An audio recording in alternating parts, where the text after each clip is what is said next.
that you could do a physical survey to see, you know, where the houses are and whether they have dishes or not, you know. That is one of the things that you know, could do, because you have some latitude where you're going to put the turbines. And then if you thought that you might be interfering with, you know, a system there, it could be repositioned. And you might, the wind developer might decide, well, I'll bear the expense of repositioning it. You got a comment, Dave?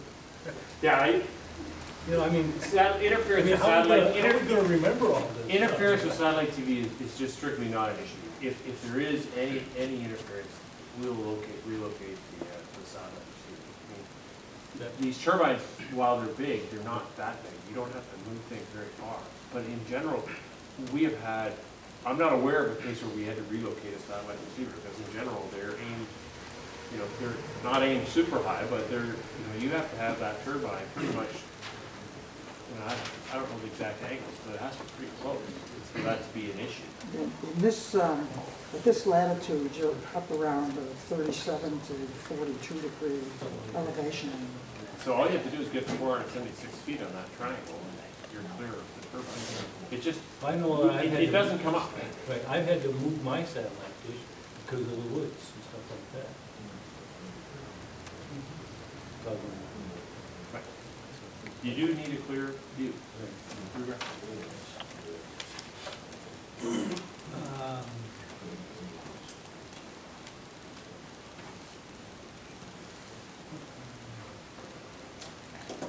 If the, and we know because of Toledo Airport that LMB's tower can't be any taller than what it is. But was it for the Toledo Airport and that tower was taller, would it be an issue? That tower is taller. It is 600 feet. Right, but I mean, They most have of them the are 1,000 antenna at at that. 512 feet.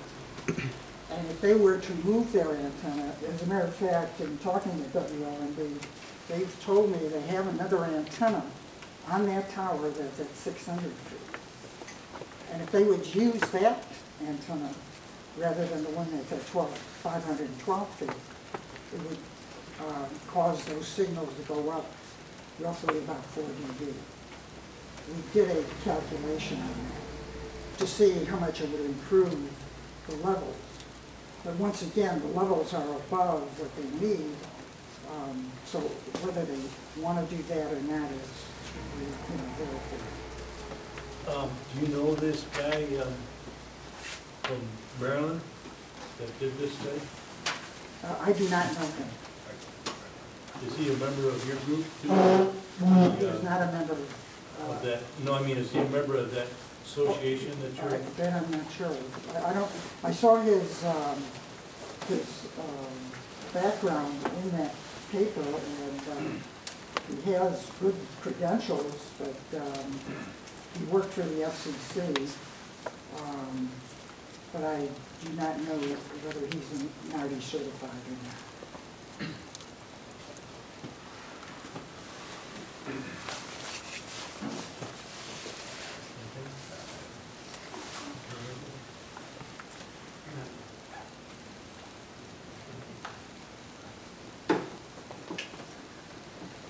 Do we need to worry about the AM station? Because isn't the AM station just a little bit west of Palmyra Township?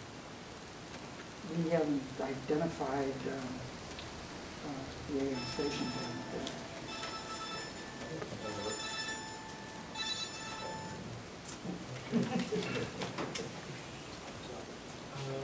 So do we need to put stuff in here in our site plan thing for watching out for microwave paths and all that stuff? We would certainly think that you should have a requirement in there to do some signal interference study or whatever terminology you want to use. And that's what he's going to do. And that's after the turbine locations have been identified. So After you they've do a been more identified. thorough, do a more thorough analysis. So. Write that down. Certainly with respect to microwave, I mean, microwave, I'm not familiar with any wind developer that would do it takes very little to ensure you're not in for now. They pointed one out, up there to USC.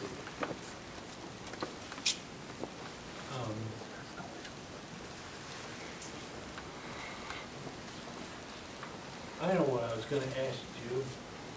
It's about this FM signal.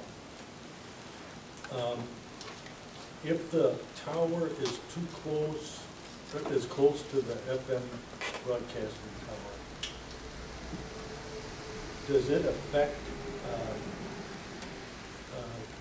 again, I don't, it's been so long since I had physics, so I don't know what a radio wave looks like. But does it look like, or would it affect, the closer it is to the broadcasting tower, the closer the wind tower is to the broadcasting tower, would that affect a bigger pie piece or piece of pie going for the next 35 miles? Or does that fill in? It fills in because of the fact that the waves kind of wrap around the blades, and you know, when you have the wind blades themselves are fiber blades. There's a conductor in each blade with lightning protection. So it's a very, very thin conductor compared to the size of the blade itself. So there's so much area. So it's wrapping around those thin conductors and around the tower itself, but it fills in behind it so that at distances away, it's almost transparent. Okay. You guys understand my question? But what it does is it's shooting off so many beams off that transmitter that it's going to knock some of them down, there's no doubt. Thank you for coming so far. Thank you for having me. Appreciate it.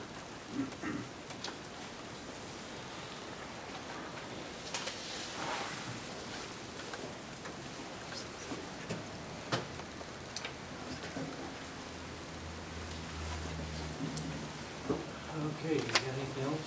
We should move on. Everything else, we don't have to do anything in special order, we do just the thing. Right, yeah. You know. One of the things we put on this week's agenda is looking at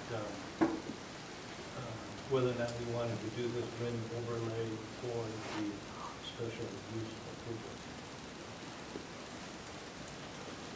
And I guess I'm more thinking of on the line of special use approval, so that at least for the first few years or whatever, that we have more control over that. So the difference is a special use approval is individual properties, or if you had an overlay, you would have rules that, and in that overlay would be the same. Is that the difference? If they met the criteria, I think, if I got this right, if they met the criteria, they could put it up. The thing with the special approval use is if you've got the ordinance set and it meets the ordinance, you have a hard time denying it. How do you deny something that's approved by the ordinance? So that's the only thing we'd have to be careful with. It would be like cell towers now.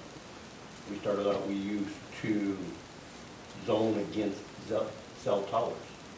Now the government says we can't because it's for the general public.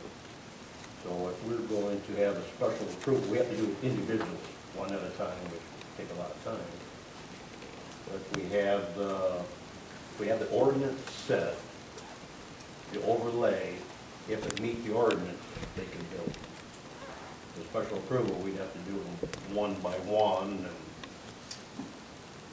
take a lot of time. So the first section in our ordinance is the purpose of intent, and in that purpose, 4.81 has overlay district in it. So the first step, we figured we've got to determine if we want to use special approval one at a time, or go with the overlay district. That's the first paragraph. So, I mean, in my experience, whether it's a wind overlay district type ordinance or a strict special use permit type of ordinance, you can still do all the turbines in one permit. They don't need to be one at a time. But in an overlay district, basically it establishes at the outset for the residents of the township, what areas are you really considering to be appropriate for, wind energy facilities? And that's really why we have recommended the wind overlay district, to really kind of clarify that at the outset. Generally, with a wind overlay district, as far as permitting in the future, you still have to go through a full site plan review and approval process. Once you can just start putting them up if you're in the overlay district. I mean, you can still go through a public hearing and a very complete review process, but it's just not technically a special use or conditional use permit. So, you have to talk to your attorney about that. That's kind of the two structures that are normally considered.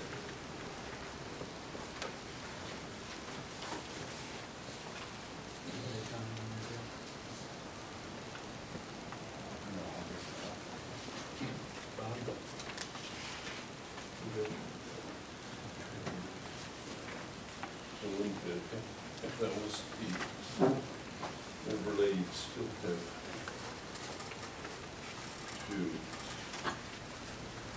have an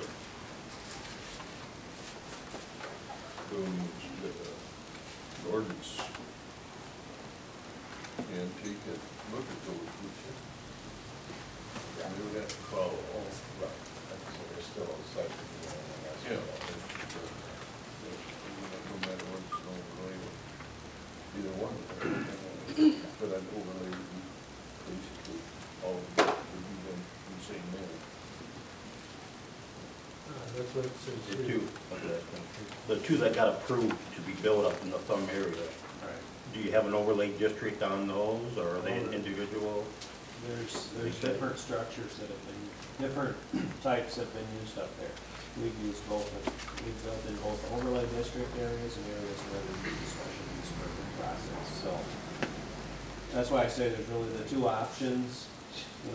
The overlay district process, again, I just come back and kind of really clarifies things at the start for people.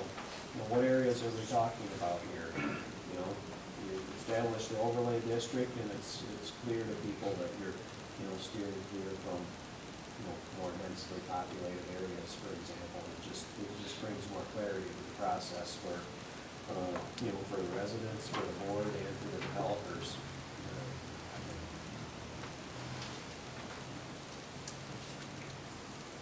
Ottawa Township up in Huron, they have a designated, they have like an overlay up there.